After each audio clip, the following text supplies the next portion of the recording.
So vibe coding is transforming any functional teams who were previously not at par with the technology. But now, what vibe coding is enabling is, with your expertise, how do you envision this change in in terms of enabling the functional people interacting with technology? How do you envision that operations manager, business analyst, or maybe the uh, HR or marketing? How do you think they can take leverage of this AI evolve? See, that's a very valid question given today's day and age. Vibe coding is we see we all know what vibe coding is, right? It's where the basic non-technical user expresses their own intentions in natural language, and then you have some model translating it Hmm. into executable actions, right?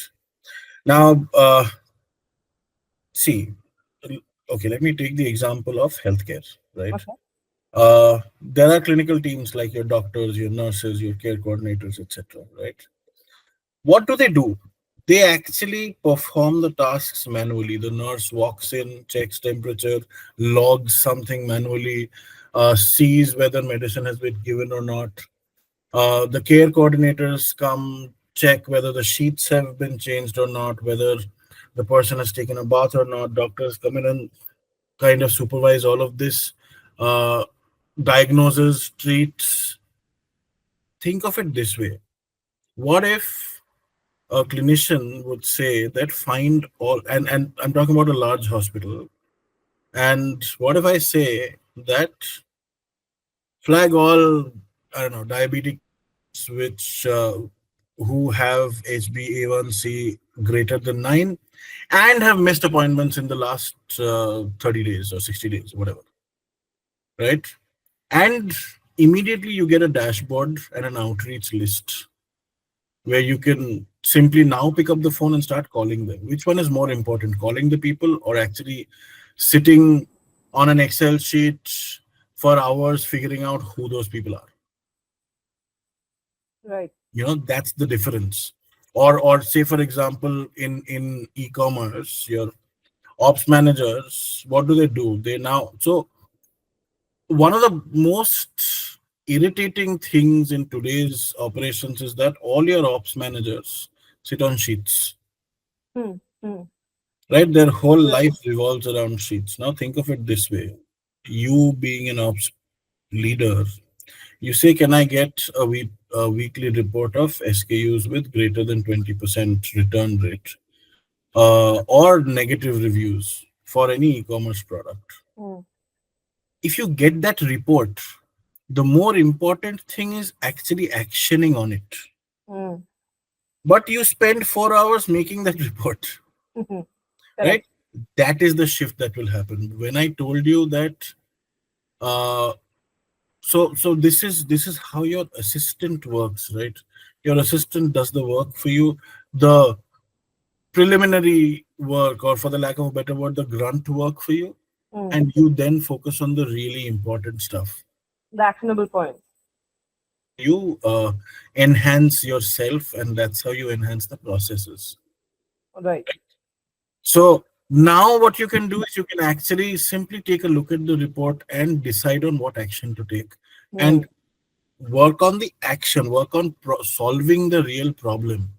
The real problem was never getting the report, Right. right? So, but like I said, um, it'll not happen tomorrow. Hmm. Hmm. We are already seeing early signs of this happening, but see, to be very honest, for it to truly scale and become mainstream per se, it'll take at least another, say, 3 to 5 years. Hmm. Now, Hmm. uh, I can probably think of a breakdown where I might say that for the next, say, year and a half, the innovators will start using them, Hmm. which has already started, like your GPTs and your co-pilots, right? Hmm. Um, for generating reports, summarizing data, or even building basic workflows. Hmm.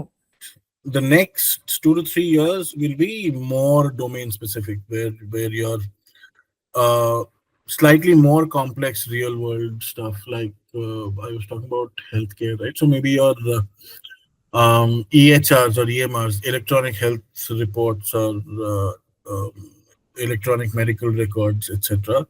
They will start getting involved in such vibe coding, right? Hmm. Then, say about by the fifth year, your reasoning and chain of thoughts and context understanding and governance, etc., will be safe enough Hmm. for us to truly rely on the AI. On that, right. Or else, to be very honest, if we do not have guardrails, then we might have a Skynet issue. If you Correct. if you've seen Terminator, right? Hmm. Hmm. Hmm. We don't want Skynet to get active. Hmm. For that, I think we still are at a nascent stage. We still have to evolve to start believing that whatever we are doing with the AI is actually producing expected results. Hmm. Correct. Correct. So, yeah. But we are already on the path, and I think that's how it'll transform in the coming years.